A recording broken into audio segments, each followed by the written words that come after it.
Today's topic is kind of a tough one to talk about because, there's still, even though there shouldn't be, there's still a stigma around mental illness, and it's just kind of tough to talk about things that you struggle with, especially in like a lifelong type struggle. And I want to do a video on how to battle seasonal depression when you get into a depressive episode during the winter months due to lack of sunlight and for me, lack of activity. But before doing that video, I wanted to talk about my struggle with depression as a lifelong mental illness. And before I start, I will just say, I'm not a doctor. This is my story. This is what I have dealt with in my life. See a doctor, see a professional about your own struggles. Don't take my advice and run with it necessarily. I don't know if I'll have any advice in here. Also, please don't stop taking your medication if you are on it unless you are being advised by a doctor. It can be very dangerous to stop taking your medication, and you definitely have to be working with your practitioner before you do that. So anyway, this is my story about depression, and I am an INFJ personality, although any personality type can get depression, but this is my story. So I was always kind of a sad, melancholy child, and part of that is my personality type, and then part of it was just the chemical imbalance, I guess, in my brain. When I was 17, my mom took me to see a doctor about it because she was feeling like, I wasn't as happy as I should be. So at that time I was diagnosed with depression, and I started medication. And I did do a couple visits with a counselor as well to kind of talk through it. But at that time I definitely wasn't open to that. I just thought I'll just take my medication and I'll be fine. And the medication is very helpful. It kind of gets you on a level playing field with everyone else, and it definitely helped me get through those years of a teenager. But I can tell you there was a lot more sad times than happy times for me as a teenager. It was very difficult, the hormone shift, relationships, all the different things that you go through as a teenager. And like I've mentioned before in another video about bullying, people were mean to me at school, so I dealt with that as well.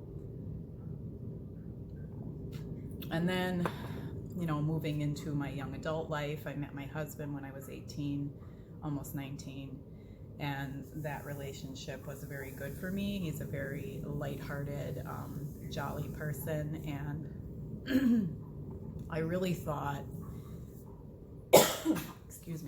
I really thought being in a relationship with him, with his, disposition of just being so happy. I mean, he's just so happy and so lighthearted. I really thought then I would be okay. I wouldn't deal with depression anymore. Maybe it was an environment thing and not something in my brain. So I did try to go off of my medication a few times early in our marriage, and I did it without consulting my doctor, which, like I mentioned before, is a really bad idea. What ended up happening is after all the medication was out of my system, I would go into a very deep, dark dive. I would have episodes where I was laying on my bedroom floor and couldn't get up. I would be crying uncontrollably, and I would have, the just constant loop of dark, horrible thoughts in my mind going through and through and through, things like no one loves you, you're not appreciated, you're nothing, you're just, this pathetic thing, and you can't even get yourself off your bedroom floor. And the danger with going off your medication is, that medicine keeps your brain chemistry at a certain level so that you're, on this level playing field with everyone else that is normal. And when you go off of it suddenly, like I did several times, the bottom drops out. And then your brain isn't used to making any of those chemicals on its own anymore. So then it just has none. It doesn't have any of those, happy, normal feeling, lovely chemicals that we need to feel normal. And then it just drops out and you end up just laying on your bedroom floor. And a few times, my husband, he would have to force me to go into the doctor or tell me you need to take your medication, which of course I would get angry with him if he would say, are you taking your medicine? Of course I'm not. And there was a lot of him that didn't understand it. I don't know that he had ever dealt with anyone before that had depression. And for him, it was just, get up, get going, do your regular thing, you'll be fine. But 20 years later, he totally understands it. He knows that I struggle with this, and he still doesn't really know what to say to me. I don't know that there's anything you can say to someone in a depressive episode to get them out of it. But he is a lot more gentle with the way that he speaks about it when it's happening. So, I'm kind of all over the place here. But then, after I continued then, after those few times that I tried to get off of it and I realized it was not environmental, it was something with the way I was made, I then stayed on my medicine. And I stayed on my medicine through my pregnancies. And I made sure with my doctor that, of course, those meds were safe for a baby that was growing.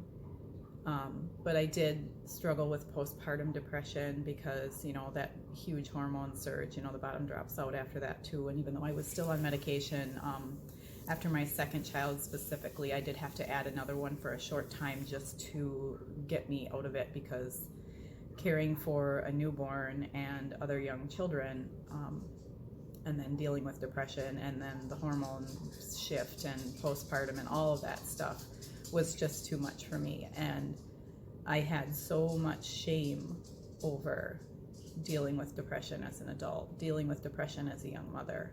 I felt like, the shame was that this should be the happiest time of my life. All I ever wanted was to be a mom, and I should be elated. I should not be crying in my bedroom while I'm nursing my baby.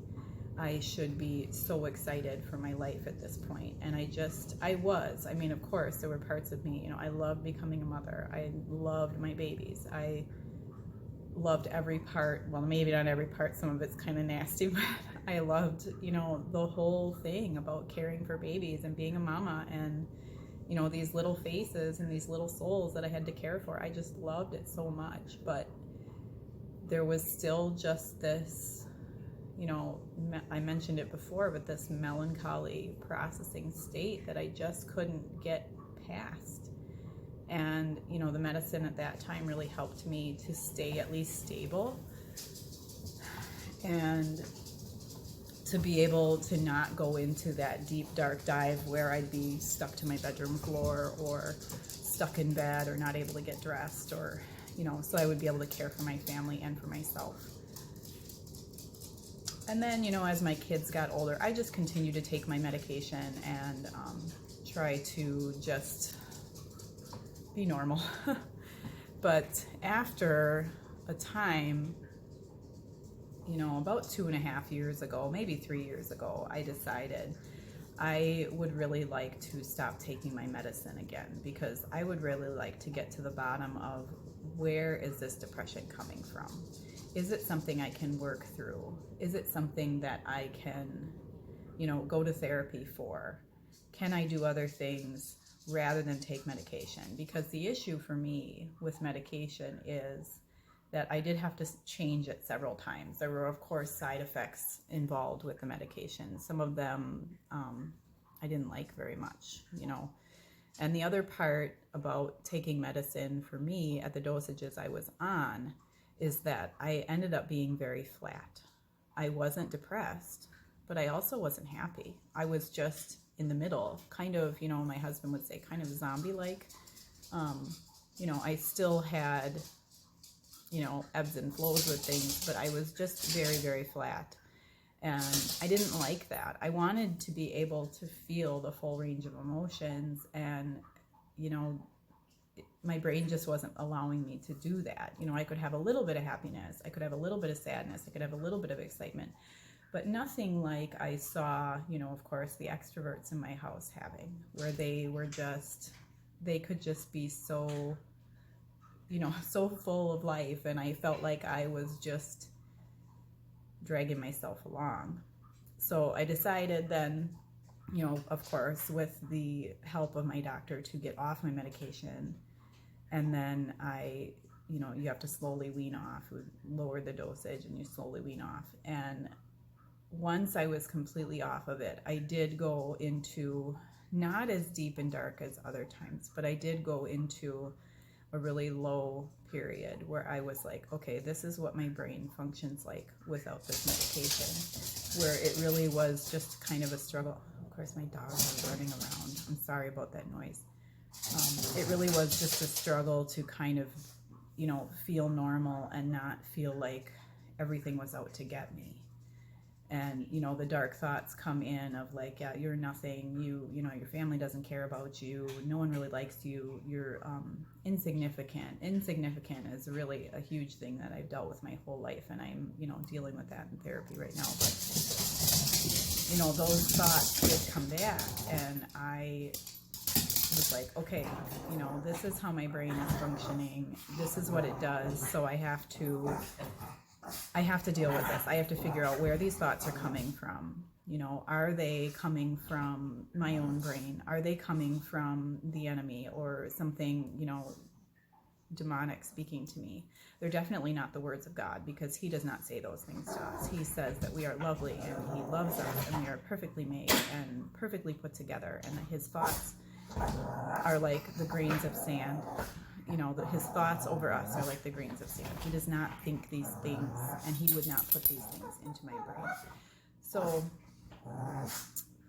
I had to remember that. Like, these things that are being said to me in my mind are not true.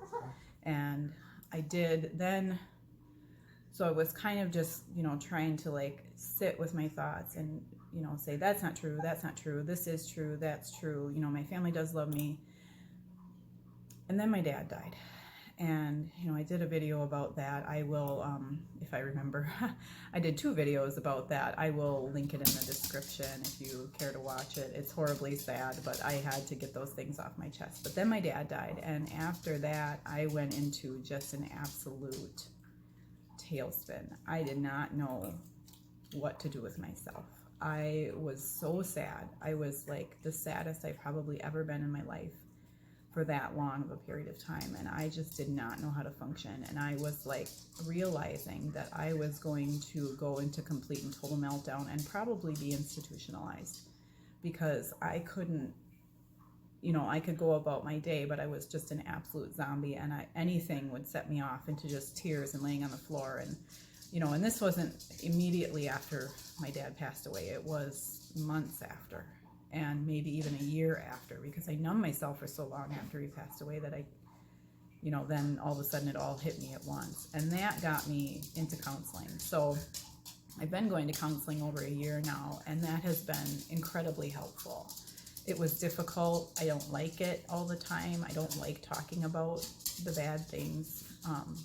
And now, once we dealt with the immediate thing, dealing with my dad, dealing with the struggles I have in my daily life, now we are going into, kind of my child life, my past life, of what happened to me and what things affected me that are still affecting me as an adult, And I've mentioned before, I don't have a lot of memories of my childhood.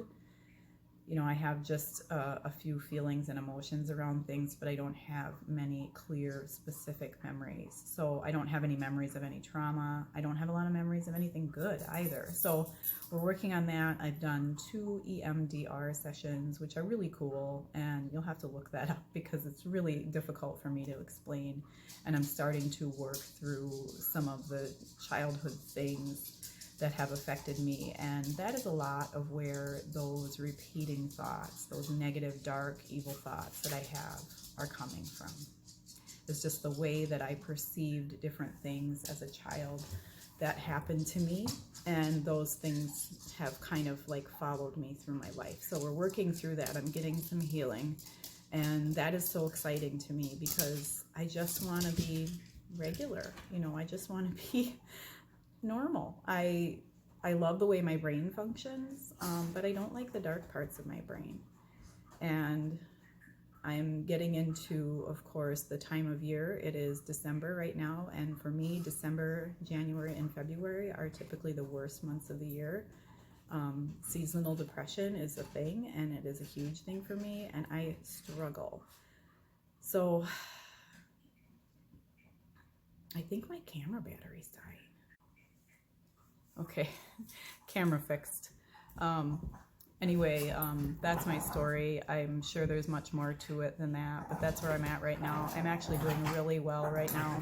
My dogs are arguing again behind me, you can see. And you can see my messy knitting table here too. Anyway, that's my story, and I am doing really well right now, even though it's December, and this is when I usually start my downward spiral. Making these videos has been incredibly helpful. Everyone's, comments and, just sharing my heart a couple days a week has just been, getting the things out of my head has just been incredibly great. So, I hope that me sharing my story about depression is helpful to people, and thank you guys so much, and once again, live and love out of the way you were created. Thank you.